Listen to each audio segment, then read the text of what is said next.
हम एक थ्योरम करने जा रहे हैं जो आइसोस्केल्स ट्रायंगल पर बेस्ड है।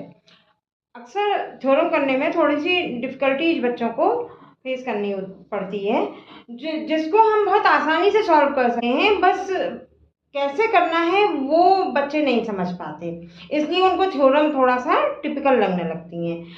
और सबसे पहले हमको जो थ्योरम का जो कंडीशंस दी हुई होती है, थ्योरम जो दी हुई होती है लैंग्वेज में, उसको हमें समझना पड़ता है कि हमको क्या गिवन पार्ट है और हमको क्या प्रूव करना है।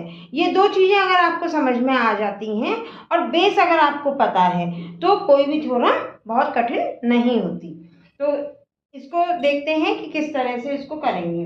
आइसोस्केल ट्रायंगल के बारे में तो आप जानते होंगे, जिसमें कि दो साइड्स इक्वल होती हैं। अब यहाँ पे जो थ्योरम 1 है वो ये बोल रही है कि if two sides are equal, दो साइड्स इक्वल दी हुई हैं, and angles opposite to them are also equal, उनके जो अपोजिट एंगल होगा वो भी कैसा होगा, इक्वल होगा।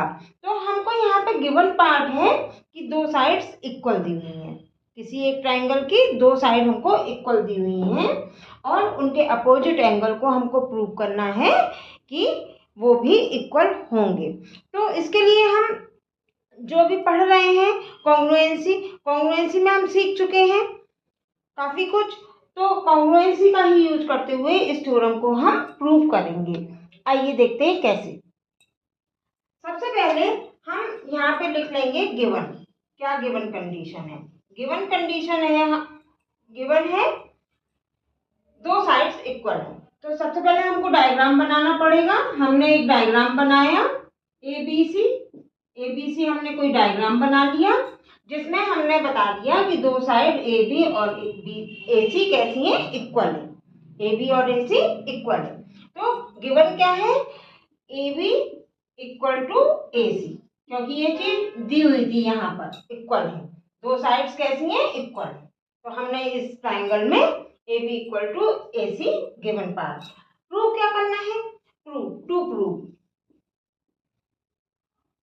प्रूव करना है हमको ए बी के अपोजिट एंगल सी और ए सी के अपोजिट एंगल बी, ये कैसा होगा, इक्वल होगा।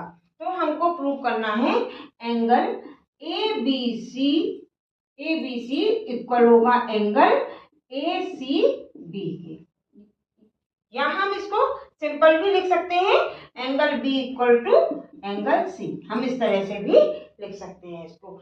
आप या तो इस तरह से लिखें या इस तरह से लिखें, दोनों ही वे करेक्ट है।